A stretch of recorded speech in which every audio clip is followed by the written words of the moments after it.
Falacia de composición y de acento, también llamada énfasis. Para entender bien esto, es importante entender qué se entiende por argumentar. Según Manuel Atienza, uno de los autores más importantes en este tema, la argumentación es una práctica social compleja que se puede, digamos que entender en tres grandes actividades: deducir, fundamentar y convencer, dimensión formal, dimensión material y dimensión pragmática. Para entender bien qué se entiende por deducir, hay que hacer la diferencia con inducción. La deducción implica una forma lógica, la inducción no implica forma. La deducción en su contenido obliga que la conclusión se base o se fundamente en sus premisas. Es decir, que si las premisas son positivas, son correctas, la consecuencia también debe ser, conclusión también debe ser correcta. Las conclusiones son explicativas, es decir, que la información que está en la conclusión ya está en las premisas y por ende no hay nueva información, a diferencia de la inducción, donde la conclusión incluye información nueva y la conclusión es probable, no hay una garantía de que sí sea verdad.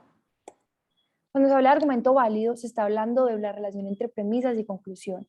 En cambio, en cuanto a argumento correcto, ya sí depende de la calidad y la verdad de las premisas y de la conclusión. ¿Qué es una falacia entonces? Según Irving Copy, son errores típicos en el razonamiento que implican violación en la forma y en el contenido. Copy y Cohen argumentan algo similar, pero incluyen que resultan persuasivos de manera psicológica. Entonces, de manera de resumen, decimos que una falacia es un error en el razonamiento que puede ser tanto en la forma como en el material. Forma en cuanto al razonamiento, el camino que se utiliza de llegar a las premisas, a la conclusión, y material, el contenido que incluyen esas premisas y esa conclusión. Según Irving Copy, se dividen en falacias de atinencia y falacias de ambigüedad. Las falacias de atinencia tienen el error en la conexión entre las premisas y la conclusión. No es adecuada su conexión. En cambio, las falacias de ambigüedad, el error está en la semántica, en las palabras o frases ambiguas. Falacia de composición. Esa falacia hace parte del grupo de las falacias de ambigüedad. Dice que lo que afirmo de una parte lo puedo afirmar del todo. Y esto es falso. ¿Por qué? Porque puede ser un predicado específico de esa parte que no abarca ese todo. Con este ejercicio, con este ejemplo, se entenderá mejor.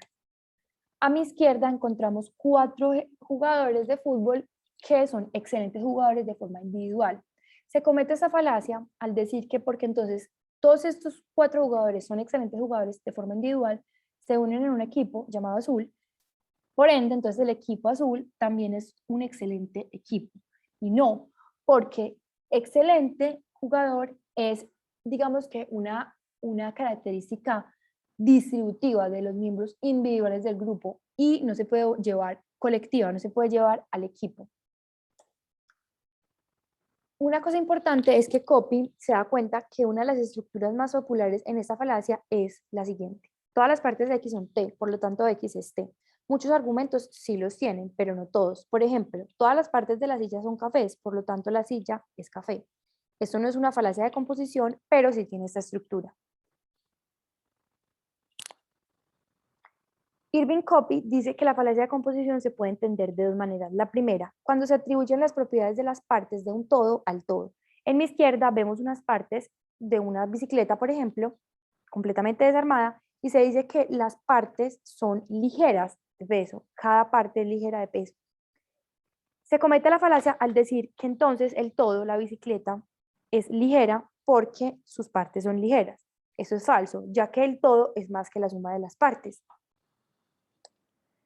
Es muy importante para entender esta segunda comprensión que Irving da a esa falacia, entender la diferencia entre todo y colecciones. La colección agrupa, por ejemplo, ladrillos individuales. Sabemos que las colecciones son grupos de mínimo 2 cosas, objetos, personas, etcétera, que comparten una característica. En este caso pusimos los ladrillos. Un todo, por ejemplo, es más que la suma de sus partes. Entonces, por ejemplo, los ladrillos, pero en un orden determinado, y los ladrillos con otros materiales, por ejemplo, una casa. Entonces no se puede decir que la suma de ladrillos es esa casa, porque implica un orden determinado, es diferente. Esta segunda cosa o forma que entiende Orvin esta falacia es la siguiente. Atribuye los atributos de los elementos individuales de una colección a los atributos de la colección como un todo. A mi izquierda veo un grupo o una colección de bicicletas. Todas son ligeras individualmente. Se comete la falacia al decir que la colección de bicicletas en sí es ligera, porque cada una de sus bicicletas es ligera. Distributivamente las bicicletas son ligeras, sí, pero no sucede así colectivamente. Porque es un error de la argumentación, porque es una ambigüedad semántica, porque trata un rasgo distributivo como si fuera colectivo, atribuye a un grupo, a un todo, alguna característica que es cierta solo para sus miembros individuales o sus partes. Otros ejemplos, en esta ciudad todos pagan sus deudas, por lo tanto puedo estar seguro que toda la ciudad pagará sus deudas. Ahora la falacia de acento, o también llamada falacia énfasis. Esta falacia hace parte del grupo de la ambigüedad. Ocurre cuando la premisa de un argumento adopta un posible énfasis, pero se extrae una conclusión basada en esas mismas palabras, pero con un énfasis o acento diferente. Ustedes se estarán preguntando qué se entiende por énfasis o acento. Pues bien, énfasis es la intensidad, relieve o importancia que se le pone a una palabra, sílaba o a una frase incluso, que puede cambiar el significado de lo que estoy diciendo sin necesidad de cambiar las palabras. Es importante entender sus inicios. Aristóteles creó esta falacia, incluyendo sus 13 al principio de su época, y pensaba en ella solamente como que el cambio del acento en las sílabas dentro de las palabras cambian el significado de las palabras. Es decir, la entendía solamente como un acento léxico. Pero actualmente no se habla solamente de que las palabras, perdón, de que el cambio de las sílabas dentro de las palabras cambie su significado, sino que el cambio de las palabras o el entendimiento de las palabras en diferente modo cambia el significado de una oración o una frase. Y de ello se trata el acento oracional.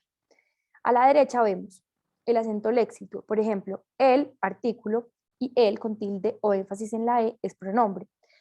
Por ejemplo, la violencia física es altamente perjudicial. Si se le pone énfasis en física, el receptor puede concluir que otros medios de violencia como la verbal y psicológica no son tan perjudiciales.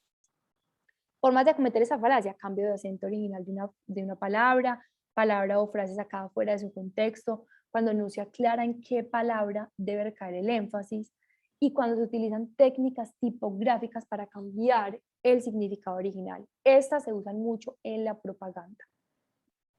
¿Cómo se puede hacer énfasis? Tamaño del texto, cursiva, negrilla, citarlos fuera del contexto, énfasis vocal, subidas y bajadas de entonación. ¿Por qué es un error de la argumentación? Pues bien, porque es una ambigüedad semántica, porque al cambiar el énfasis original cambia el significado de una palabra o de una oración completa. Cuando se cambia el énfasis original de una palabra o una frase, ya se vuelve engañoso, porque se cambia, se tergiversa lo que realmente la otra persona quería decir. Unos ejemplos: buenos días. Sin especificar el énfasis, se da por entender que está despidiéndose de alguien o puede también estar saludando a alguien. Cuando se le pone énfasis al días, lo que realmente está diciendo eso es a alguien que llegó tarde. Buenos días. O por ejemplo, cuando veo en una tienda hasta con negrilla y mayúscula 70% de descuento y luego oculto con un asterisco hasta agotar existencias y solo desde las 3 p.m. hasta las 5 p.m. Eso me está diciendo, claro, me da por entenderme a mí como consumidora que toda la tienda tiene el 70% de descuento de forma indefinida, ni siquiera dice hasta cuándo, pero claro, porque me lo están ocultando, lo tratan de poner en letras pequeñas para que mi mente simplemente no lo vea. Por ejemplo, en una interrogación judicial, un presunto asesinato, el oficial le pregunta en qué momento le disparó el señor Pepito Pérez. El sospechoso responde en estado de shock: le disparé a Pepito Pérez, le disparé a Pepito Pérez en pregunta. Luego otro policía diferente al que lo interrogó lee la declaración del sospechoso como una confesión en el tribunal y dice: le disparó a Pepito Pérez, sin los signos de interrogación, un mal entendido. ¿De qué manera no se caen estas falacias? Aclarar en el lenguaje ordinario si esa característica recae individualmente o colectivamente, comprender estos errores, tener conciencia de la flexibilidad del lenguaje. La ambigüedad se puede evitar teniendo una clara definición cuidadosa de los términos, claridad de los diferentes significados. Gracias.